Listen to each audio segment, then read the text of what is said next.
and welcome to Love and Stuff. I hope that you will begin to share as you have entered in the room. Welcome to an opportunity for an awesome show on Love and Stuff. I am Marcus Holmes, your facilitator, and I am going to have my guest joining us in just a moment. And while we are bringing our guest on, I hope that you will click share and tag some folks to join us in the discussion. Right.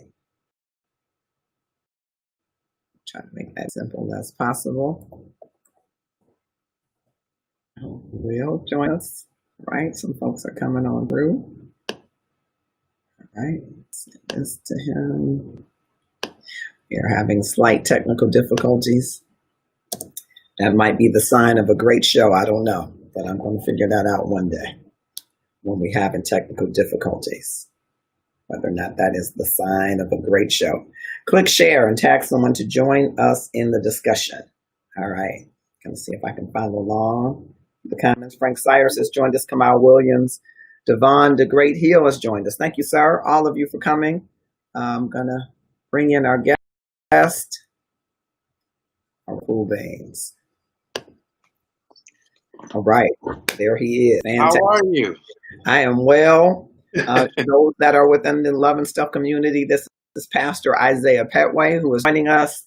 He is one of the busiest men around, and we're finally able to get him to be part of our Tuesday night series, and I'm so excited that he is here. And Kamal Williams, and I hope all of that have joined us. Will click share and tag some folks to join us in the discussion here live on Love and Stuff. Sharika McQuarrie has joined us. Thank you so much, all of you that are coming in. I hope that you are clicking share so that we can share this phenomenal show with many others. You know, we've been talking over the last month or so with fathers and men in a continued series of shows that we're going to have. And I wanted to make sure that, hey, Nina Nero, thank you for joining us. Click share and tag someone to join us in the discussion. I wanted to make sure that people see all facets of men.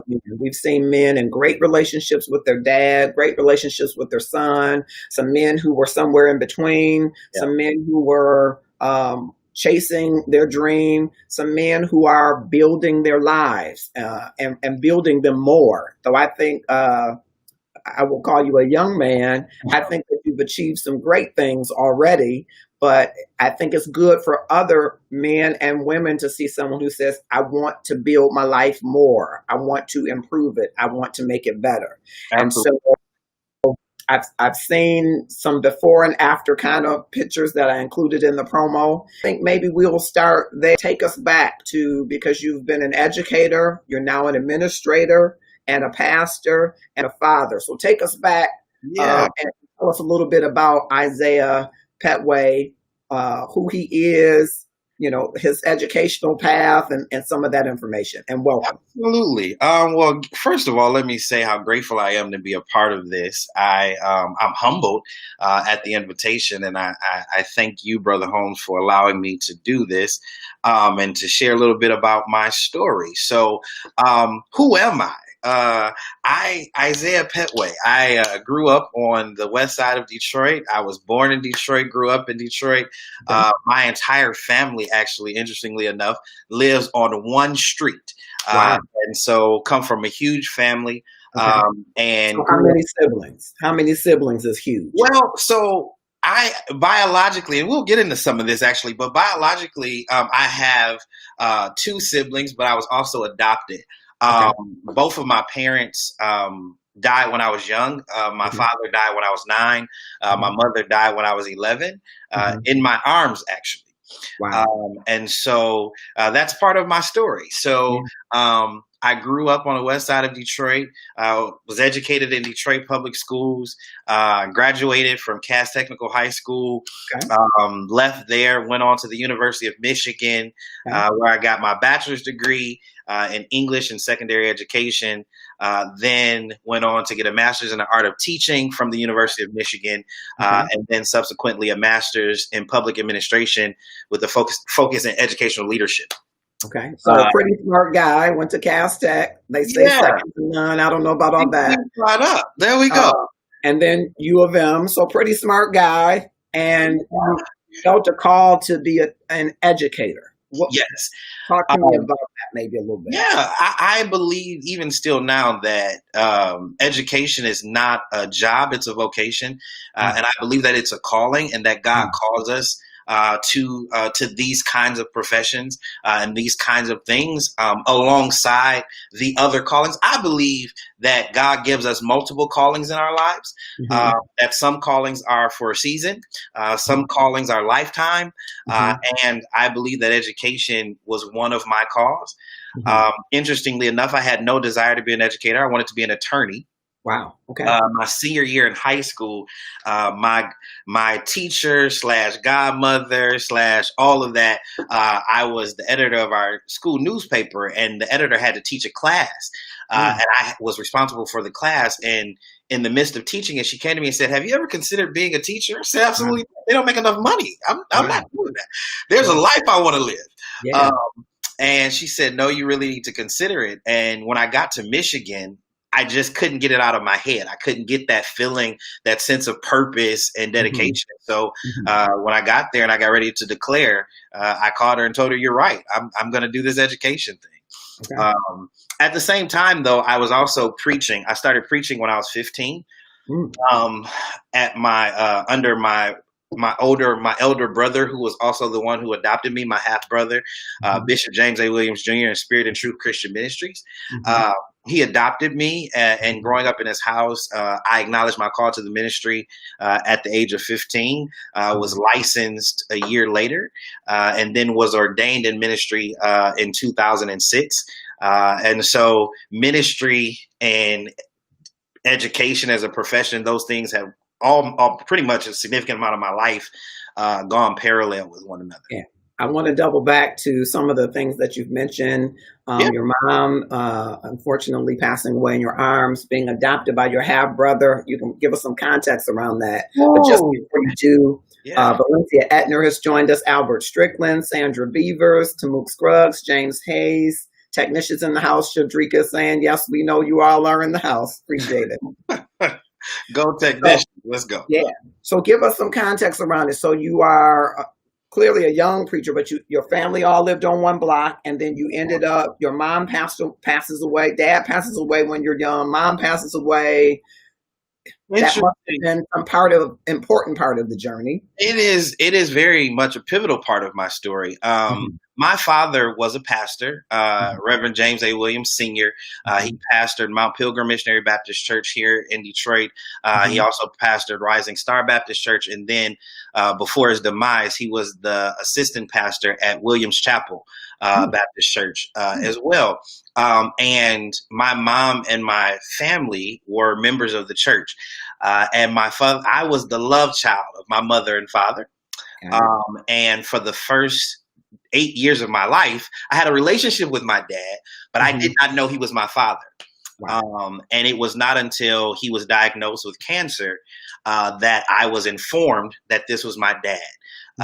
And he was on his deathbed. But, and people will hear that and think, okay, well, he's a kid, he was a pastor, he was a preacher, he didn't know his dad. And I tell people all the time, like, no, I didn't know he was my father, but I had an amazing relationship with him. I just didn't know the relationship I had with him. He was my dad, you know. And so that's one of the things about the church, right, is that we create a context where, people feel the need to hide things, right? And then it impacts generations. And so I was hidden. It was unbeknownst to me. There were other people who knew, but I didn't know. And then he got diagnosed with cancer, and then he died. And then my mother, subsequently 2 years later, suffered a massive heart attack. And she had epilepsy, so I thought she was having a seizure when it happened, and I was used to that because that was something that we had dealt with for a while.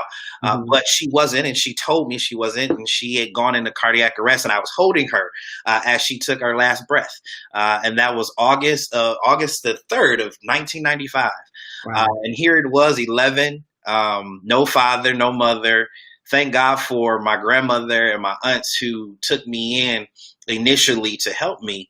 But it was rough. I turned to a lot of things. I turned to alcohol, sexual promiscuity at a very young age, all of that, trying to cope with the pain, and doing all of that in church, by the way. Was very much an active member of church still, but, just trying to ease the pain of all of that and feeling like God had betrayed me, and that God had done me wrong, not understanding that even in all of that, I don't believe that God did that. I don't believe that God took my parents, but I believe that even in my parents leaving here, God had a purpose for me, and it shaped me, because up until that point, I knew my father's God, I knew my mother's God, but it was not until that experience that at a very young age, I had to get to know God for myself.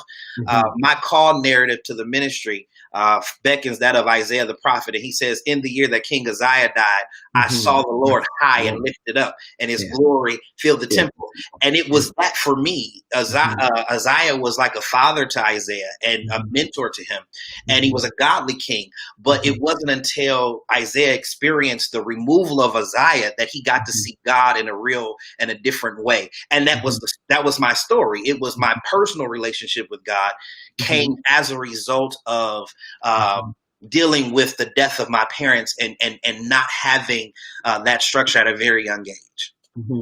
And so then you become 15 and you get called to preach. What was that like at 15? Yeah. So, as I said, I got into a whole lot of mess. I was just crazy. And my aunts felt like I needed a male figure in my life and all of that. So they called my half brother, who we share the same father, but not the same mother, called my half brother and said, listen, he really needs, some help. And so he and his wife, so thankful for them. They allowed me to come and live with them and stay with them.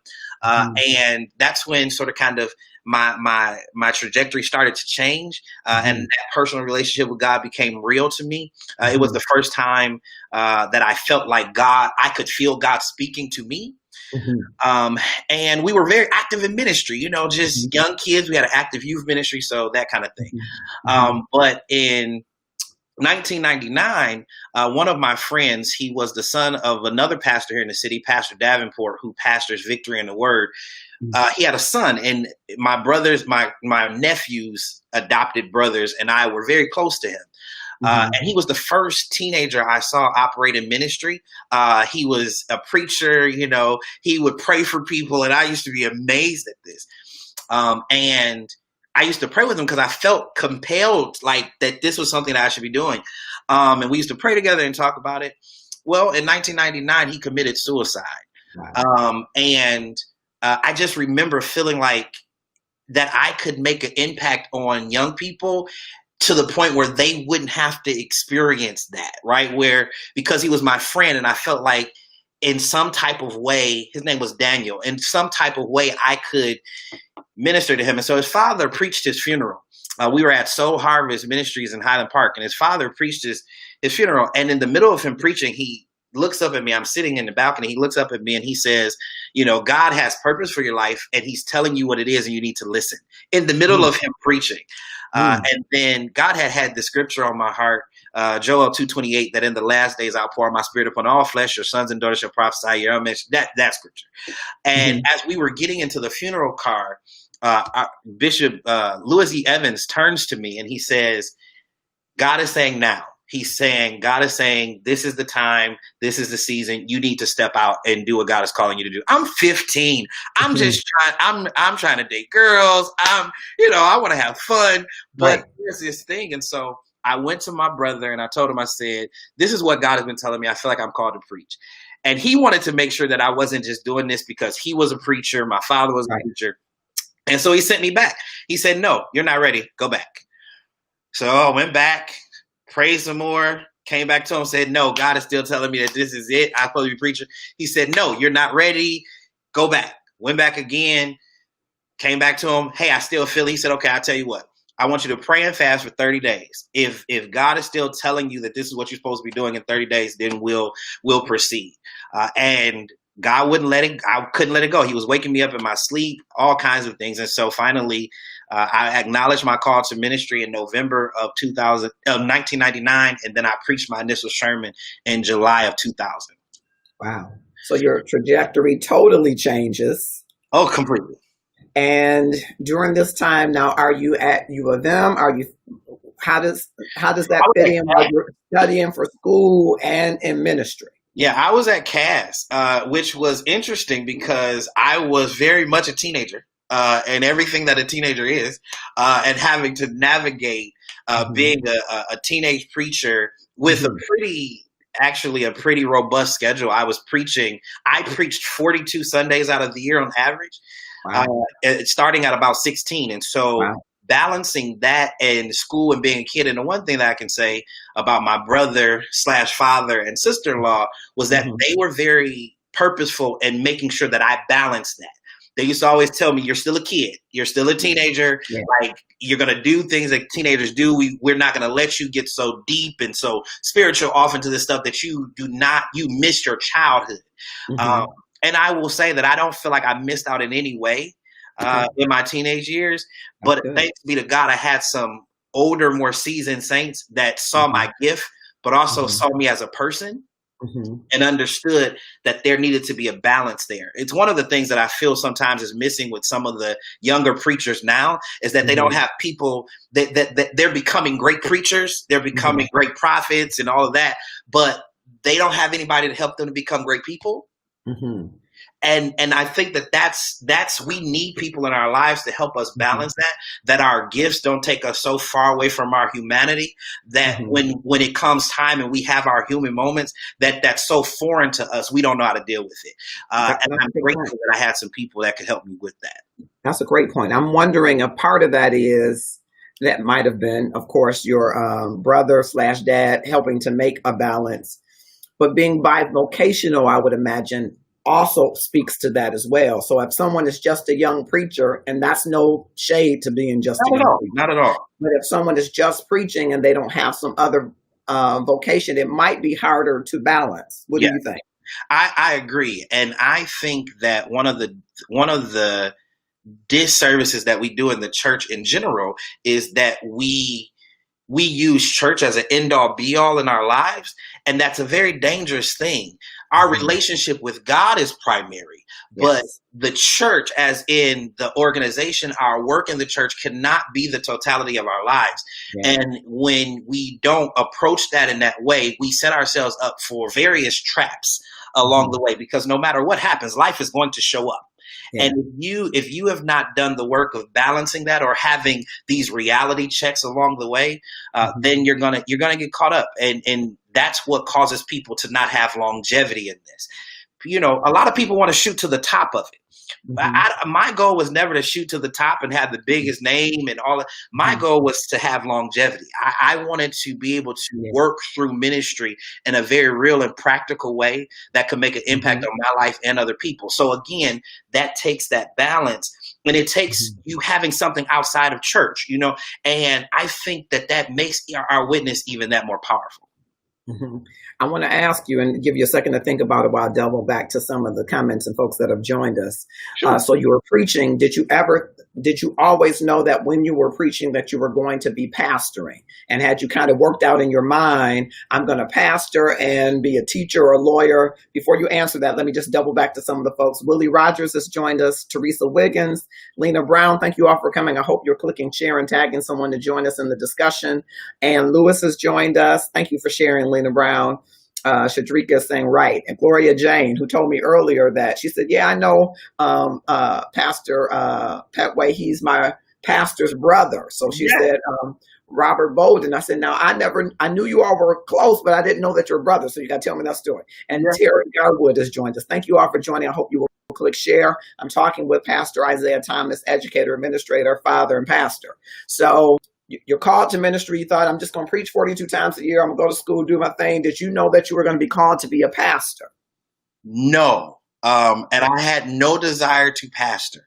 And the reason was because one of the implication of the reason why I was hidden as a child was because my father was the pastor.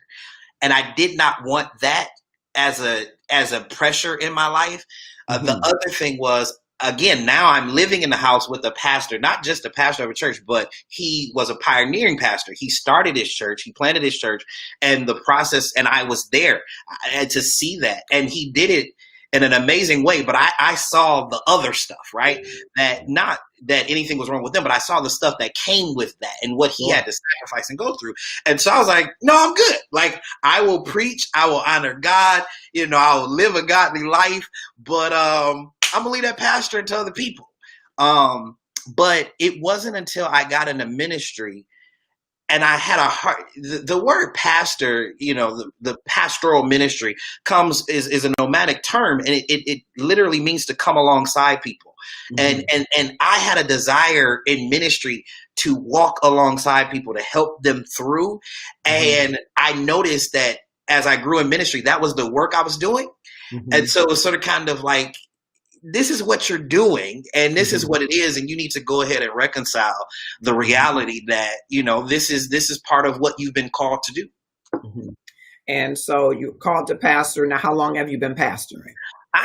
This is my 7th year. So I am currently in my 7th year of pastoring. I started pastoring when I was 28 and I'm 36 now. So yeah, it's been 7 years. Okay. All right. And so during those, before those years, then that means you were preaching and an educator. So talk to us a little bit about being an educator before you became an administrator, because that sounds like one hectic schedule. Oh, it was. Not only was I preaching and teaching, I was also getting 2 master's degrees, which the Master's of Public Administration was supposed to take 36 months. I did it in 16. So yeah, I was crazy. And this was another part of my development. I have always been the kind of person that I needed to stay busy. And my rationale was the more I do, the less trouble the more trouble I'll stay out of. So I busied myself, which later in life became part of my issue. Okay. But I was teaching. I started teaching high school English and teaching a full schedule. Started at Detroit Tromby Alternative High School, which was a DPS school. Got laid off. Then went to a charter school. Got laid off there, and then ended up at Allen Academy, which was one of the largest charter districts in the state of Michigan. And I taught there for several years, and then I became the curriculum director there. Then the assistant principal there. And then after being the assistant principal there, I decided I, along with my company, wanted to start my own school. And so in 2013, I left and started Detroit Public Safety Academy, which is the school I have now, serving grades 6 through 12. And so doing all of that, I started pastoring and I started my school the same year. Wow. And it was a lot of pressure at that time. I was married. I had a young son. And yeah, it was just a plate that I kept adding to. And that eventually became part of my issue, is that I was adding too much to that plate. Yeah. Let's get into that part of your issue discussion. Sonia Sharice has joined us, Robin Griffith. I hope those that are joining are clicking share. We're here with Pastor Isaiah Pettway, educator, administrator. Do you have some ownership in that school? Because I'm thinking. So I am the founder. So the way that it works is that, the board of directors of any charter school is the one who has the people who have ownership. And so I don't sit on the board. I'm the founding leader, but the board is technically owner, and then it's authorized by Eastern Michigan University. So I started this school in partnership with EMU and then the board of directors. Mm-hmm.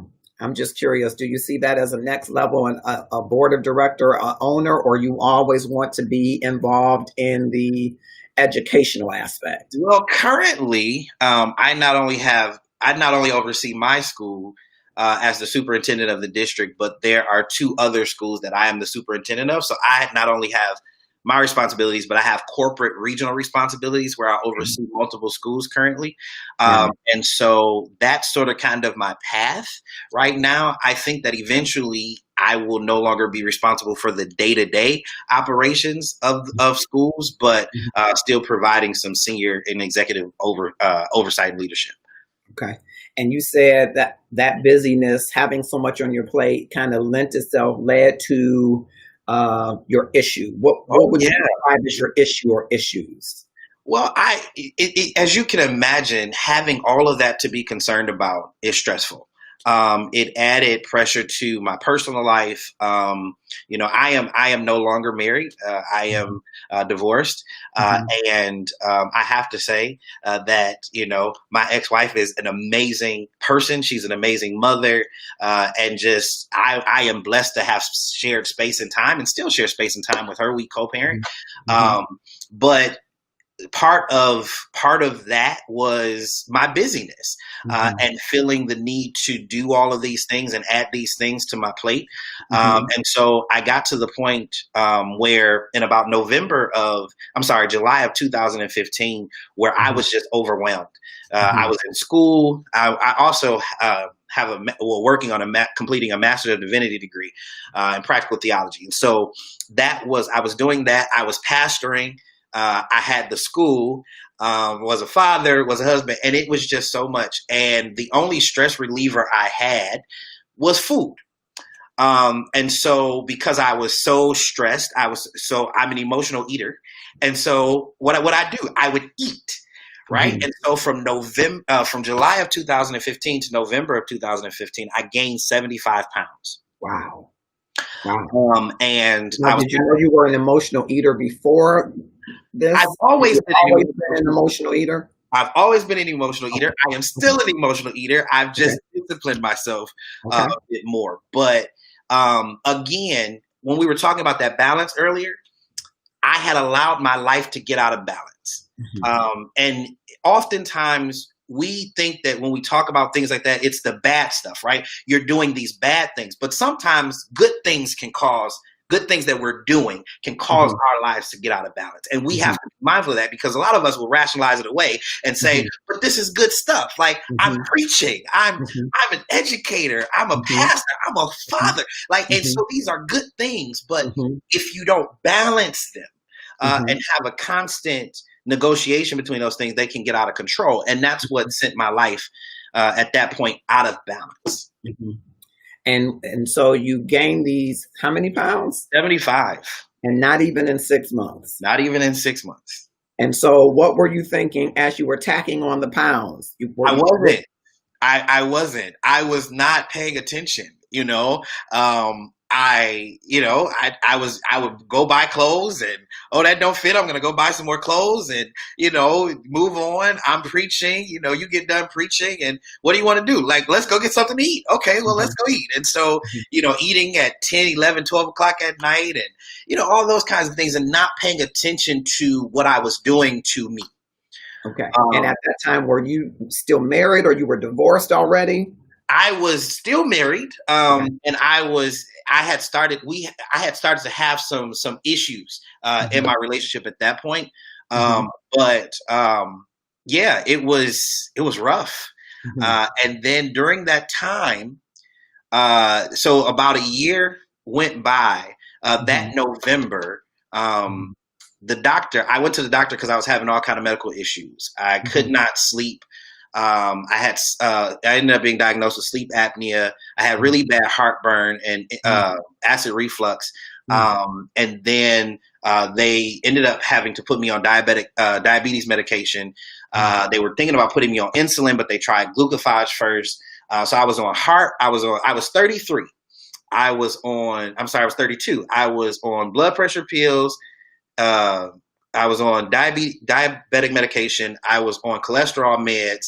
I was on stuff for sleep. It was just ridiculous. And I could not believe that I was at this point. And again, back to the earlier point, my mother died at a very young age. My mother was 42 when she passed.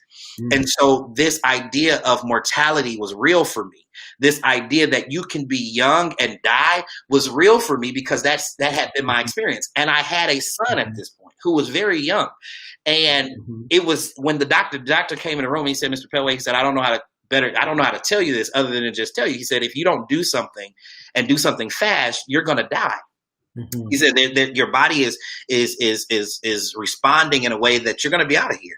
Mm-hmm. And I said, okay. I said, I got it. And then that next week, I started on this fitness journey, and I haven't stopped since. Okay. So that was November of 15 or 16? That was November of 15. Okay. So since November of 15, the doctor said you got to make a change. You started making a change. So what did you do to start making a change? And I'm wondering how much of that, the doctor telling you that you're going to die, was the catalyst for that change? It was a huge part of it. I think the other part was, I was so unable to be myself. I am an excitable preacher. I preach with a lot of energy and all that. I was unable to do that. I was getting, winded while I was preaching. I couldn't finish sermons and all. Like, I just really wasn't able to be myself. And I didn't want to live like that. I noticed that I was hindering my life. And then I will tell you the number one thing was me being afraid that my son was going to live my reality, that my son was going to live a reality with a parent that had died while he was young, and who, because they themselves were unaware of or did not take care of their health issues. And because I knew what that was, I refused to allow my decisions to make that his reality. Wow. And so, I tease people all the time and to say that little boy saved my life. And I mean that, like, having him, saved my life. And so, which is why I'm always indebted to his mother and for being the amazing woman that she is, because she gifted me along with God, with him, and he saved my life. And so I will never, I will never disrespect that, because that's really what helped me sort of kind of shake myself into this reality. Yeah. I want to go to see the folks that are in our comments and folks that are joining. I hope we'll be clicking share and tagging some folks to join us in the discussion. We're talking with Isaiah Pettway. Marilyn Nelson Hamilton, thank you for joining us. Thank you so much. Enrico White from North Carolina, thank you, Pastor, for joining us. Kenneth Harris from Chicago, thank you, buddy, for joining us. Emil Tetford, thank you, sir, for joining us. Patricia Henderson, Kim God is my hero Jones, Bilal Muhammad, and I'm sure Reba is somewhere there with you. Love to you both. Appreciate you for joining us. And so you started this regimen, and I wanted to couch it in this post that you said you have to build the life that you want to have and not the life that other people want for you to have. Elaborate on that and tell us how you developed this regimen to build the life that you, Isaiah, wanted to have. Well, I think that sometimes we have a poor understanding of how to build life and what the responsibility in building our life is. And for me, I spent a lot of time trying to fit the mold. It was, you were told, this is how you do it. You go to school, you get a degree, you get married, you have a kid, you church, you call to ministry, you preach, you pastor, you serve, you do. And I was doing all of that stuff while ignoring the importance of taking care of me. That nowhere along the line did I have somebody stop and say, hey, hold on a second. You need to focus. You need to take some time and focus on you. And even when there were people who would say things like that to me, because I had been so conditioned that what I'm doing is so important, I would let it in one ear and out the other. And so what ended up happening was I woke up to a life that on the outside looked great, but it was smothering me. I wasn't the Isaiah that I wanted to be. And this is the thing about that too, is that it's dangerous, because one of the most dangerous things you can ever do is stop and ask yourself the question, what do I want? Separate from what does the church want, separate from what does my family want, separate from what does my job want, what do people want from me, what does Isaiah want? And the minute I asked myself that question, I started empowering change in my life. Wow. And so I started to tear down, if you will, some of the things in my life that I had built while I was building some of the things that I wanted. And that is a hard process to go through, and it's hurtful. At times, and for people in your life, it seems out of nowhere. My brother, Pastor Bowden, said to me, he said, he was like, you just did a complete metamorphosis. He was like, you just changed. And it was because I had to, because the person that I saw looking back at me in the mirror, it wasn't a bad person. And it wasn't anything wrong per se with them as a person, but it wasn't who I wanted to be. And so I had to make change and invest into the person that I really, really wanted to be. And the thing about this in the church is, notice that in the church, part of the reason why being unhealthy in the church physically is okay is because we talk about everything else being wrong except the way we care for our bodies. We gonna tell you can't have. We gonna tell you you shouldn't be out here having sex. We gonna tell you shouldn't be out here drinking. You shouldn't be out here smoking. We gonna tell you who you should be with, who you shouldn't be, or whatever. But we're not gonna tell you you need to consider whether or not you should be eating that fried chicken. We're not gonna tell you you need to not put salt pork in your food. And you like. And so the number one cause of death in the United States of America is heart disease. Yeah. Which is caused by what we put in our bodies, right? But we don't talk about that. And so for me, I said, wait a minute, I have to build my temple, the first temple that God gave me. I was so busy building the temple. The first temple that God gave me was this one. And if I'm not a good steward over this one, I'm going to have to give an account for that. Which, if you notice in most of my posts, one of my hashtags that I use is hashtag building the temple. And it came honestly out of criticism. I had a pastor in the city who criticized me and said that I was spending more time at the gym than I was at my church. Wow. And that I needed to spend more time because saying that I was being vain, that there was vanity because I was focusing so much on my body, and I should have been posting more about being at my church and doing ministry, things of that sort. And I responded, which I don't typically do, but I responded because our first temple that God gave us were these temples. And if we're not careful with how we hold and handle these temples, no matter what we do for the other temple that we care for, won't matter because we won't be here for it. Yeah, I believe that wholeheartedly. That's one of the premises that we espouse in Love and Stuff. The first love is God, right? And he expects us to mirror that love that he's given to us. And it goes on. The second commandment is like unto it, right? Yes. Love your neighbor as yourself. Well, if you're the measure by how you love, if you're the measure by how you serve, if you're the measure by how you build, you should have it going on before anybody else gets it going on, right? Yeah. There's got to be a level of self-care that you would do before you're trying to care for others. Even though our tendency, people that serve, we tend to serve other people and their agendas and their motives, and then put ourselves last, if ever caring for ourselves. So, to your point, sorry for that, Pastor. I'm apologizing for him. Just a pastor. Yes, sir. I'm with you, and I'm gonna tell you, the Lord has this thing with me where God, and I'm sure with every preacher and pastor, we see God in anything. And I was on an airplane once, and I was going out of town, and God spoke to me so clearly. It was in the midst of this. We were getting ready to take off, and the flight attendant got up to do their spiel as to safety procedures or whatever.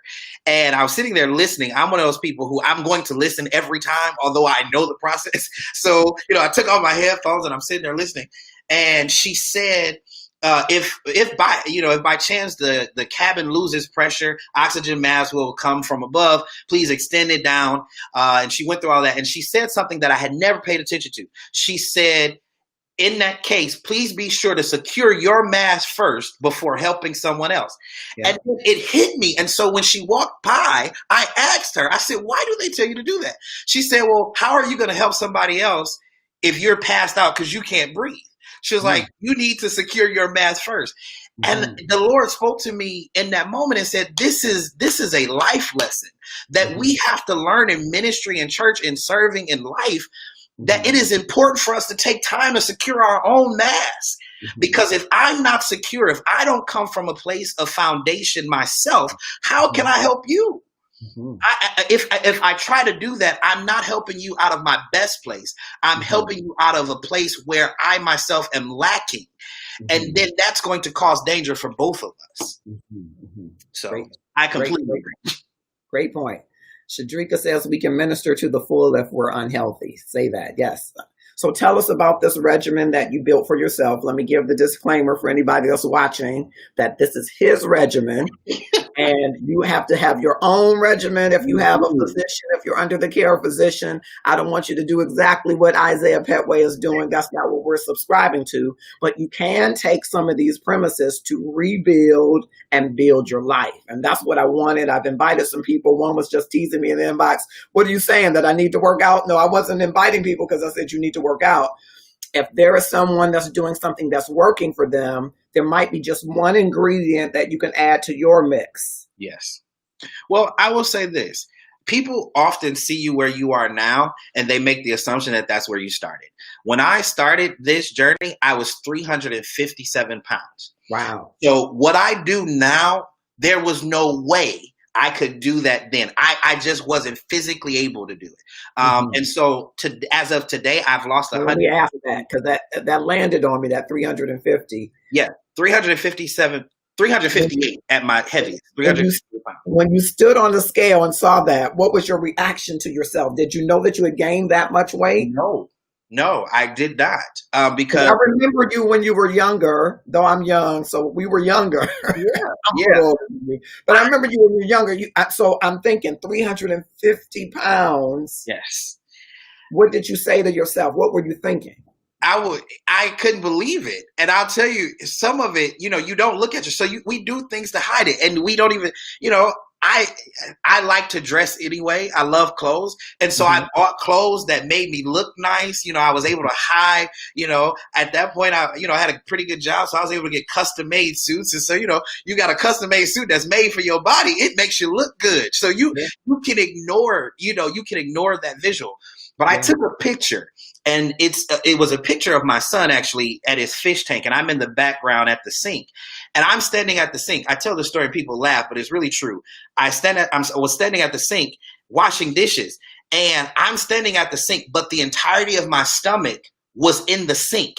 And water was all over my stomach. And I saw this picture and I was like, oh my God, I can't believe that I've let myself get to that point. And so I had to start doing something. Yeah. So initially when I first started, I started going to the gym. I got a trainer. And I will say to people, if you can afford it, if it, in my opinion, as going through this journey, it is a worthy expense. You don't have to have one to start off, but for me, it helped me because I needed a voice in my head. I needed someone to help me get through that. And so I got a trainer, and initially, basically all I was doing, I started going to the gym. I was going 3 days a week, and I would go for about an hour and 15 minutes. Out of that hour and 15 minutes, 30 minutes would be steady state cardio.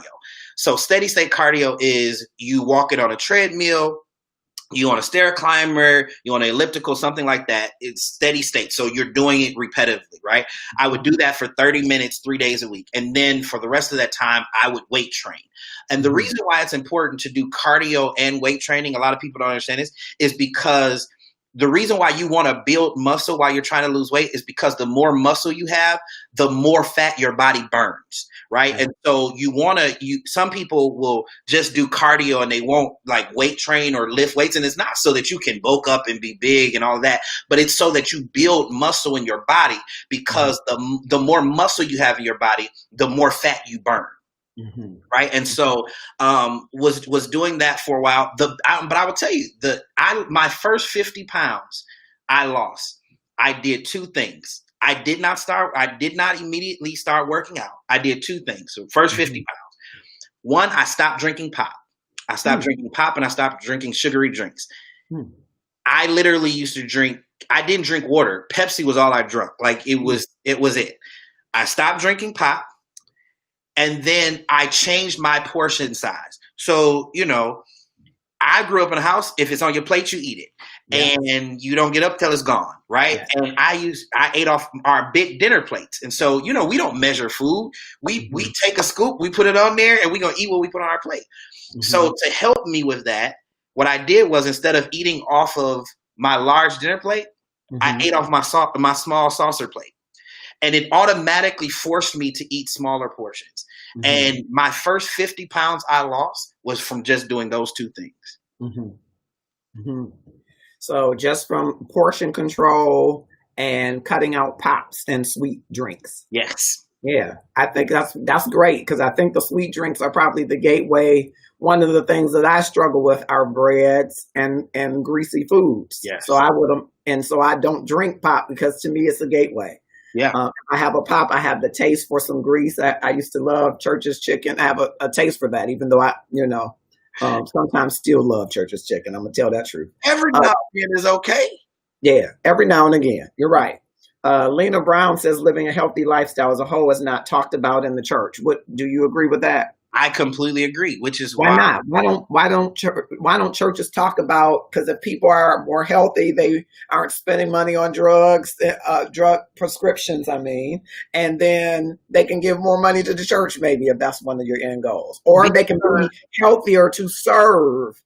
They can do more work for the Lord if they're in better health. So why wouldn't churches be promoting that? Because, and this is just my opinion, and I respect all preachers and pastors and churches, but my opinion is because that's not hot button.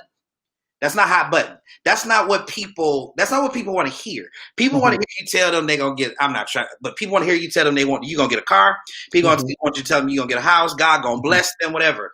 But then to talk about responsibility, because when you start talking about health and wellness, you cannot talk about health and wellness and not talk about personal responsibility.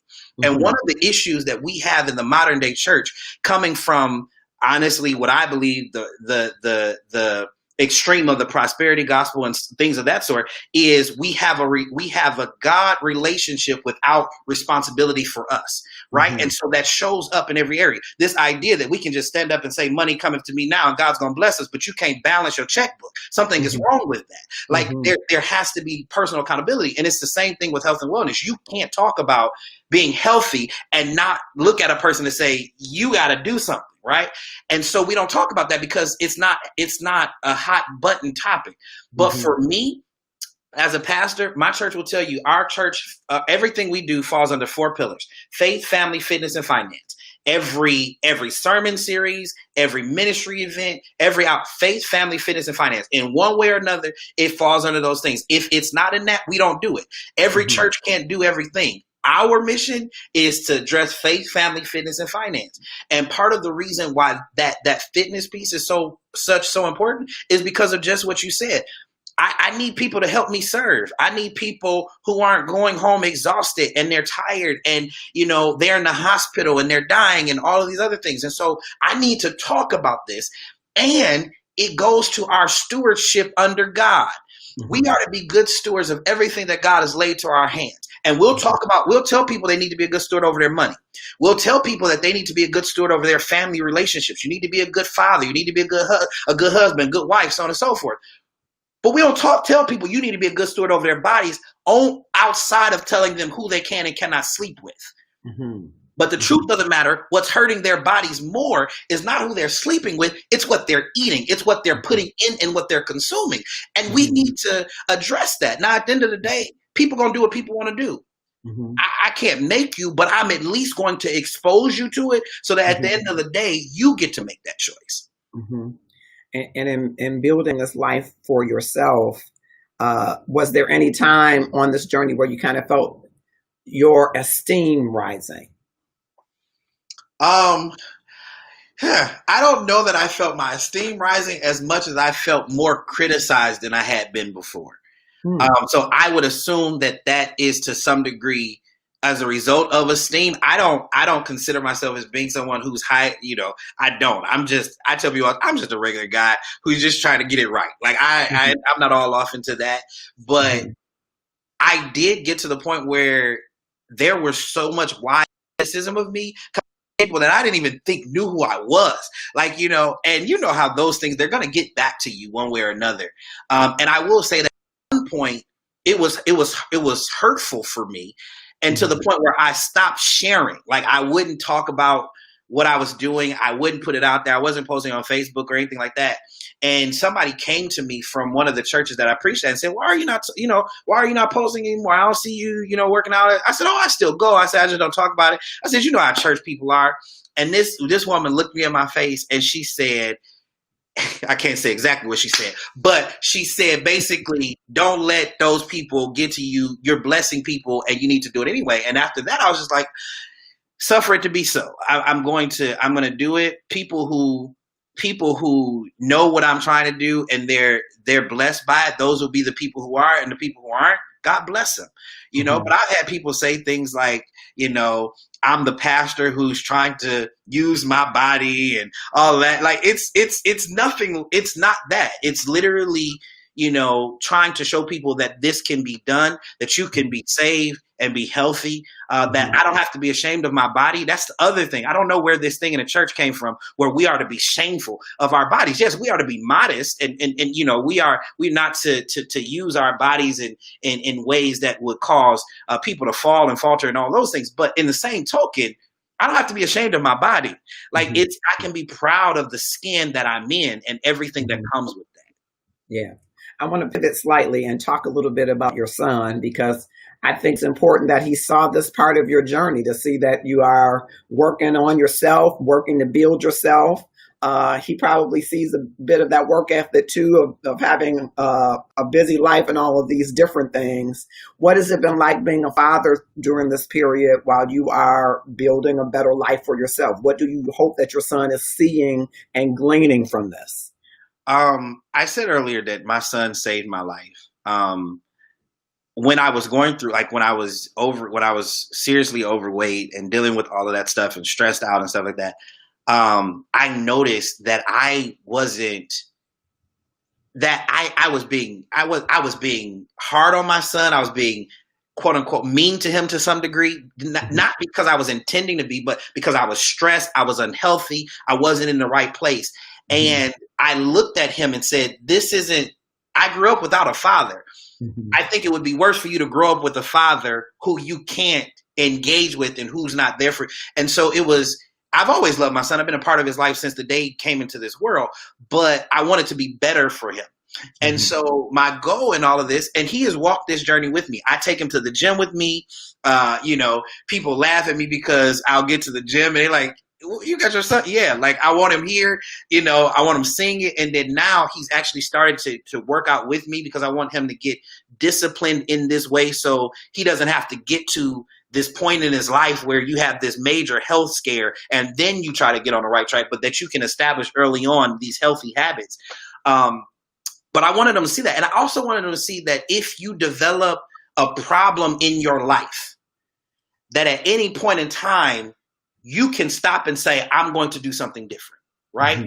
And put in the work to change that and then be proud of the result therein.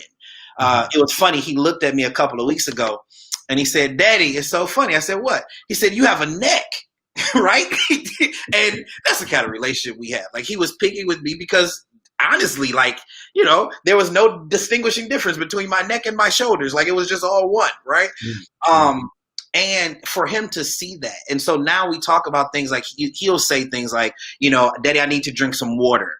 Or, he'll say, I want to make sure I get vegetables, or I'm only going to ask for McDonald's on Saturday because, it's part of his worldview now. And that was important. That was important for me. But my son is literally the most important thing outside of God in my life at this point. And I want him to know, I don't strive to be a perfect father. I think that's wrong for us to even attempt to say we do. I strive to be a loving and honest father, right? A father that loves my son, and I love him enough to show him all the facets of who I am, good, bad, ugly, and indifferent. And I love him enough to come back and say, son, I'm wrong. I shouldn't have done that. I apologize. I'm sorry. I love you. I wanted my son to know a father that was compassionate. You know, we have this misunderstanding of masculinity and maleness, that we have to be hard, and that and I didn't want my son growing up with that. I grew up with men in my life who were like that, and I didn't want that. And so, you know, I hug my son. I kiss my son. We're very close. We play. Most of the people laugh at our pictures because most of the time I'm tickling him, or I wanted him to know that compassion, that love from his father. He gets it from his mom. She's amazing, but that's kind of sort of what you expect from mom. But I wanted him to also have that as a reference from his father. And as I've gotten healthier, it's put me in a better position to be present in his life, right? To be very present there, not worrying about whether I'm going to be sick and all that, but I'm present in his life. And so he said today, we went to try and get him a bike. He's like, Daddy, we're going to go bike riding. Yes, we're going to go bike riding together. Yeah. So, yeah. And how old is your son? He's 9. Yeah. He's 9 going on 90. Yeah. Well, I would imagine he's a child prodigy. I mean, you've done all of these different things. I'm sure he's going to go to Harvard. Listen, he can go anywhere but Ohio State. He goes to Ohio State, that's going to be a problem. But anywhere else, he can definitely attend. He cannot get my Michigan-made money and go to Ohio State. Anywhere else, he's free to go. Got you. I want to pivot a little bit and ask you about, in this building your life, what has been the most difficult thing for you to tear down? Because you talked about there are things that you got to tear down. What's been the most difficult thing to tear down in building a better life for yourself? Submitting to the opinions and impressions of other people. I built a life that took into a lot of consideration the way people saw me. Right? Not because I was trying to be impressive to people, but I never wanted people's perception of me to keep me from being able to be effective at the things that I was doing. I didn't want it to be a hindrance to me being an effective educator. I didn't want it to be a hindrance to me being an effective preacher and subsequently an effective pastor. But the danger in that, there's some merit to that, but the danger in that is that you can become crippled by it. You can become chained to it, right? And so I wasn't allowing myself to enjoy my life and to experience things beyond what I thought people thought was appropriate for a preacher or for a pastor or for an educator, because in their minds, that's not what a preacher does. That's not what a pastor does. You know, still now people see me and I'll be out somewhere and somebody will see me and, oh, Pastor Pettway or something. And somebody like, oh, you a pastor? Like, for real? Yes. And I had to say to somebody, they say, well, what is a pastor? Well, whatever I am, because I'm a pastor. That's what a pastor is. God knew who I was. He created me to be who I was. And so if he called me, whoever he created me to be, he called me to be that being me, right? I don't have to be somebody else. And so for me, that was the biggest thing to tear down, was to get to the point where I was comfortable enough to stand up and say, this is who I am.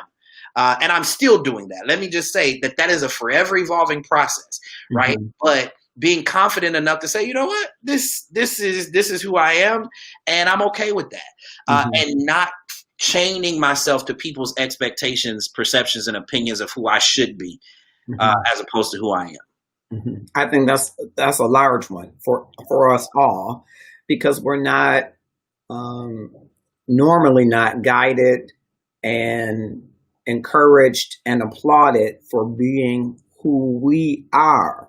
We are lauded and encouraged and applauded with going with the herd or being like everybody else. Yeah.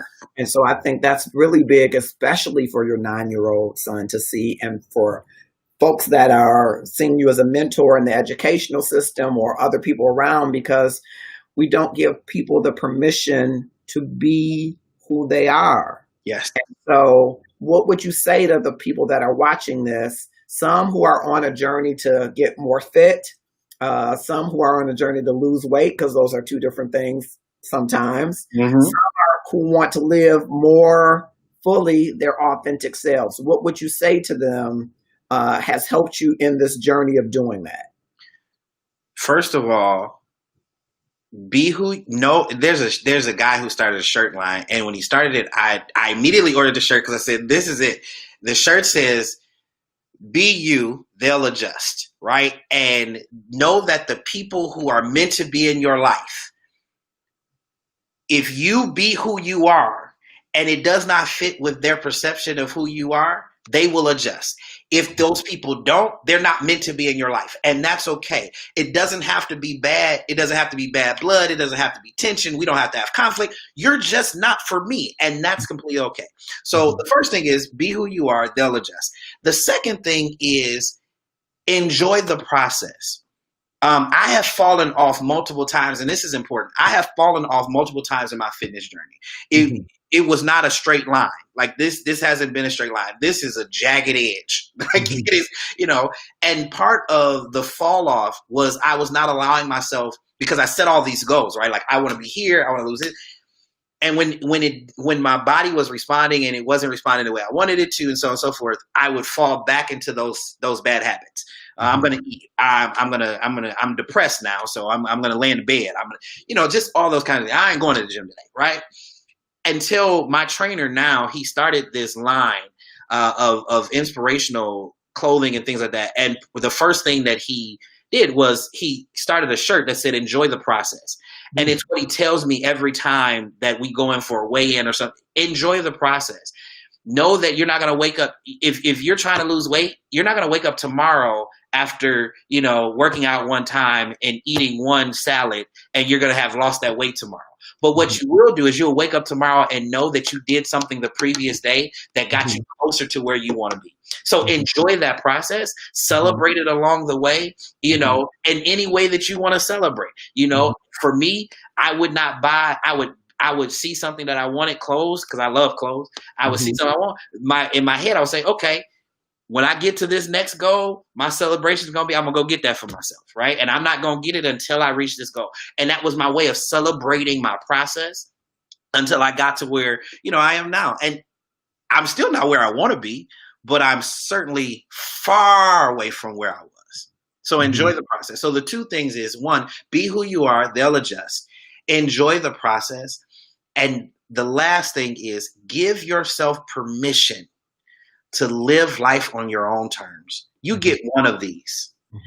And one of the scariest things for me at this point is to get to the end of this life and realize that the life that I've lived has been determined by other people, and it wasn't the life that I wanted to live. Good, bad, or ugly. When I stand before the judgment seat of Christ, I want he's going to judge me, but he's going to judge me based on the decisions and the life that I made. And I'm not going to stand there and say, well, I did it because so-and-so said it, or so-and-so thought it was best. No, I will stand there and say, this was because of the life that I chose to live. Good, bad, or indifferent. Yeah. I want to go back and ask you, because I know you mentioned you had some pretty tough challenges growing up with some tough losses. What might you say, and it doesn't appear from my meager estimation that you allow those things to keep you from accomplishing the things set before you. Of course, you had some help along the way. But what would you say to people who are at a place in their life where they've had all of these bad experiences that have happened in the past, but they want a better life? They want to build that better life, health, wealth, education, whatever it is that they think will make them a better life, but they're just not mustering up that courage to get past what has occurred to them in the past. What would you say to them? The first thing is you can't conquer what you won't confront. Part of the issue in the church is we over spiritualize everything, right? We over spiritualize. Oh, just pray. Oh, we gonna speak in little tongues and we gonna pray, go fast for 30 days and it's gonna be all right. No, there are some things. Yes, pray. Don't get me wrong. Pray. There's power in prayer. There's power in fasting.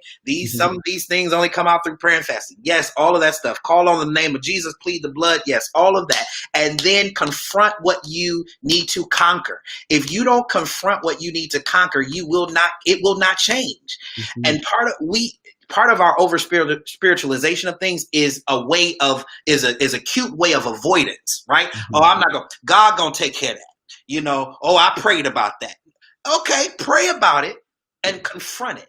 And I will say for me, because honestly, in my life, between the age of 13 and 23, 23, no, 24, I tried to commit suicide 3 times. Wow. 3 times I tried to commit suicide. The 3rd time I was almost successful. And I suffered with mental illness. I was suffering from a very young age. Needless to say, because of all the trauma, I was suffering with depression, anxiety, and all of that. And here it is. What do we do? Oh, pray about it. No, I needed to go to a therapist. I needed to go through therapy. And I did. I went to therapy. I sat in sessions. I laid on a couch. I cried. I got mad. I screamed. I yelled. I talked about stuff that I hadn't told anybody, and the process of that. And God, through my therapist, helped heal parts of me so that those parts of me would not hinder me from my future. And still till this day, I tell my church this all the time, so it's not surprising. I go to therapy every week. Right now, I go to therapy every week. I have a therapist. I have a psychiatrist. I'm not crazy, but I have all of that. Why? Because you don't get through this life and not have scars and stuff that you don't need to process and you don't need to confront and you don't need to deal with. You need to deal with your dysfunction, because if you don't deal with your dysfunction, it will keep you from your destiny. And so I refuse to allow my dysfunction to keep me from my destiny. And so in a very real way, you can have Christ and a counselor. You can have theology and a therapist. And as a matter of fact, you need both. I tell my members all the time, you need a therapist, you need your relationship with the Lord, and you need a good pastor. Like these are the things that you need in your life. And so you can't conquer what you won't confront. And deal with your dysfunction. All of us have it. There is no one who gets to go through this life and escape dysfunction in your life.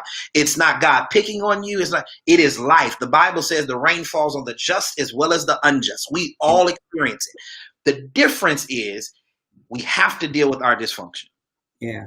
And I really appreciate your saying that, even though we know there are pastors and ministers who suffer with mental health challenges, and there are those that have tried to commit suicide, and some of them have committed suicide. We do not talk enough about mental health in the church. We do not talk, very few pastors would be as forthcoming as you and share that, because it is maybe for them the appearance that you could not be the authority on all things God, because I think some people think that a pastor is the authority on all things God, but you couldn't be that pastor, be that image of that if you admitted to having some challenges. What do you think that we can do to open up more portals or pathways for people to get to therapy or get in support groups or get to places where they can address and confront their dysfunction? One thing we have to do is normalize it. It's such a taboo in the Black community in general. And it's even more of a taboo in the church, because in our mind, in the church, Christ is the answer and plead the blood. Like, that's what we do, right? But the problem with that is that it deals with our spirit, but it does not address our humanity, right? And God calls us to deal with all of that, and He puts things in the earth that He uses to help us. And so if God can bless a medical doctor, why can't He bless a therapist, right? Like to help you. And, if you go to if somebody is sick and they go to the doctor and, the doctor, works them out and gets them together. Oh, they praise God. And I thank God for my doctor. God was a doctor. Okay. That's your physical body. What about your mental well-being? God can do the same thing, right? And so we limit God. This is something I say to my church all the time. If God is truly sovereign, that means God can do whatever He wants, however He wants, whenever He wants. If God is truly sovereign, how then can I sit and say what God won't use to help me? I can't, because at the point at which I do that, I have effectively limited God, and God ceases to then be sovereign. right? And so one, we have to normalize it. We have to talk about it more. We need to be honest about our own struggles. I don't tell all of my business, and my church, no, I don't tell them, but I am very transparent with my church to the point where some people like, you tell them way too much. But part of the reason I do that is because I want them to know, listen, first of all, you're not coming to my church to look at me. You're coming to church for me to point you to Christ. So if you are looking at me, let me be honest with you about what you're looking at. I tell my church all the time, the pedestal you put me on, I'm going to intentionally knock myself off of it because I don't want you keeping me up there. The only the only entity that belongs there is Christ, right? And so part of it is we have to be honest about these things, right? We have to tell, like I stood up to my church and I told them a couple months ago that I was taking some time off. I didn't take extended, but I was taking some because I needed to do some mental care. Like I was getting overwhelmed again, and I needed to do some mental care. And I told him, I was like, I'm going to see my psychiatrist. I'm going to see my therapist. And, and then I brought my therapist to the church and I let them hear from my therapist. And I told them, this is what it was. Me and my brother, Pastor Bowden, we partnered, and he did a whole series with my therapist and another licensed counselor from my seminary at the church about mental wealth and mental health. And how do we do that? So we have to normalize it. We got to stop demonizing it, right? And, give people space. And, we like to cast out everything. But the truth of the matter is true deliverance does not happen immediately. True deliverance takes time. And because deliverance happens if we don't change our habits, we will falter deliverance, right? And so we have to create new pathways. The Bible talks about it this way. The Bible talks about the man who was healed, was delivered from demons, and said, that the demon, he was delivered from demon went away. The man did not feel himself. And so then that demon came back with 7 more. Well, why? Because he did not create a new habit pathway. We create new habit pathways to stay delivered in our deliverance, right? I want to jump back to some of the comments. There's Angie B says, this is rich. That's a good father. Oh, this is blessing my socks off. Blessing all our socks off, Shadrika. Thank you. It takes time to lose weight. It took time to gain weight. Stay focused. God gave us 5 senses for a reason. Healing is important for life. That's a good hashtag, I think. Yeah. There's nothing wrong with going to therapy. Absolutely. That's awesome. Pastors definitely need to take time off. Say that. I want to pivot again, Pastor Pettway. You're building this life, and I know some people are going to ask me in the inbox, so I'm going to ask you here. Is there room in this life for marriage that you're building? That's an interesting question. I will tell you that I have not ruled it out. But at this point, it's not a focus of mine, not because I don't want to be married, but because I want to deal with all of what I need to deal with in order to be effective at that. And if God says otherwise, then it'll be what it is. But for me right now, I'm comfortable where I am. And I don't know so I never say never, because I think that's a trick bag with God. So I never say never, but I'm okay. I'm okay with who I am and where I'm at. And if God says otherwise, that will be what it is. I had a wonderful, and when people hear that you're divorced, they assume that the experience was horrible. I didn't have a horrible experience. There were just differences in life that led us to think that the best decision was for us to go to separate our relationship. We're still friends. I still love her. She's amazing.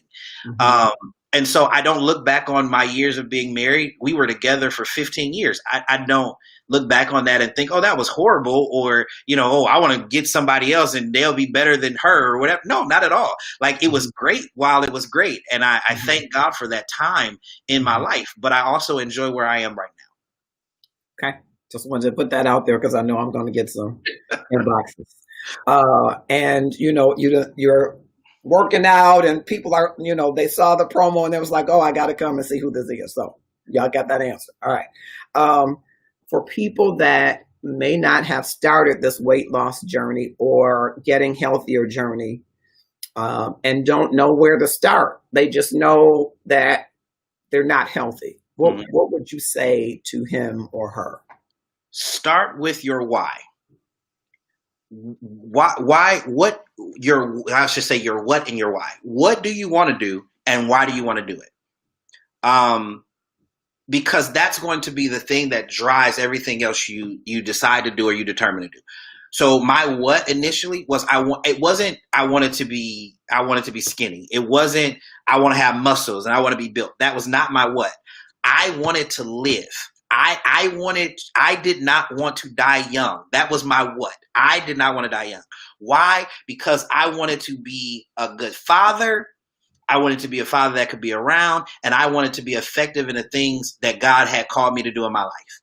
So from that, every change I made could be traced back to my what and my why.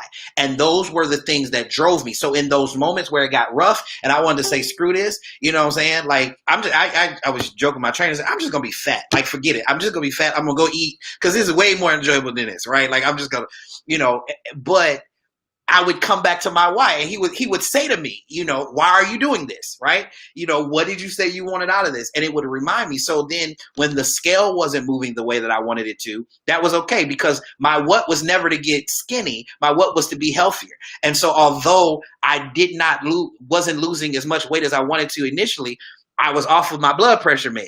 Mm-hmm. I no longer was on diabetic medication. I wasn't on cholesterol meds. I no longer had sleep apnea. So my what kept me grounded so that I could continue. My what and my why kept me grounded so that I can continue to make progress. And so I would say to people, start with your what and your why, and then make changes that you can stick with. I work out 5 days a week now. When I first started, there was no way in the world, because I had not created that capacity in my life yet. So I figured out what I could do that was realistic, mm-hmm. and that I could stick to. And I did that until I was able to do something more. Yeah, that's great. That's awesome. Let me go back to the comments. Leonard Forrest has joined us. Thank you so much, sir. Ernest Evans has joined us. Lena Brown says, what and why? That's good, Pastor. She says, say that. So I am so grateful that you finally were able to come. I know you are, even though your plate is full, You're a busy man, and I appreciate that. People that might want to follow you, where can they find you on social media, and what can they find out about your workout? I've seen some videos. Now, what do you call those? The bouncy things that you're on? Boots. They're called Kango boots. Exercise regimen is called Jump Fit. I am now an instructor with Jump Fit, but it's a local gym here in Allen Park, started by two wonderful people. They are members actually of my brother's church at Pastor Boda's church. Brother Andre and Dion Johnson. They started a gym here called Crazy Fit. The Kango boots are designed by orthopedic surgeon to remove pressure off your joints. A lot of people don't work out because if you have joint issues and stuff like that, like it can cause pressure, inflammation, all that. Well, these boots were designed aerodynamically to remove pressure off of your joints and to keep you balanced. So the exercise itself is very good for people to get in cardio and things like that. And it's fun. And that was the thing. I had got to the point where I needed fitness because it was a part of I needed it to be fun. And so that's what that is. Of course, right now we're not able to have our sessions, but we're going to start back in August, hopefully. And we do classes on a weekly basis and things like that. But that's called Jump Fit. So as for social media, you can find me on Facebook, Isaiah Pettway, Instagram, iPettway, at iPettway. And then most of my workout regimen stuff like that is there. But I'm getting ready to launch some fitness stuff within the next couple of months, which will be www.buildingthetemple.com, where I will be doing supports and just helping people along the way and giving them ideas and workout stuff and inspirational stuff and stuff like that. So that'll be launching in the next couple of months. But right now, that's where you can follow me. And then the church is Beth Eden Baptist Church, right here on the west side of Detroit. And of course, you can find us on Facebook at Beth Eden Baptist Church, and then on Instagram at Beth Eden MBC. So, all right. So, last thing I'm going to ask of you, because you said building your temple is going to be the name of the website. Mm-hmm. It sounds like. What would you say is the most important thing about building your temple? And we'll let that be our close. What would I say is the most important thing about building your temple? Mm-hmm. I would have to go back to scripture. Unless the Lord builds a house, he who builds it in vain. And even in this, God has to be a part of it. God is not separate from my fitness journey. God is the impetus for it.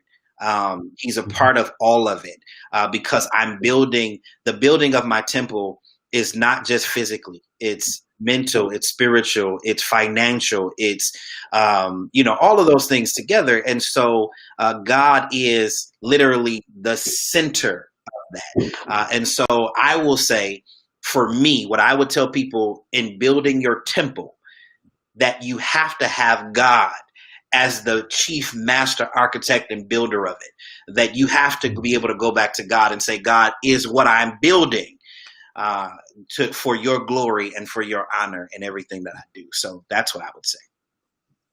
Wonderful. Thank you. This is Pastor Isaiah Pettway. Thank you so much for being with us tonight on Love and Stuff. He's given you all of the information where you can follow him. We'll make sure that we double back to see how building your temple, it helps you to build your temple, and we'll make sure we share that information widely. Yes. Thanks, everybody. Have a great night. Thank you again. Thanks.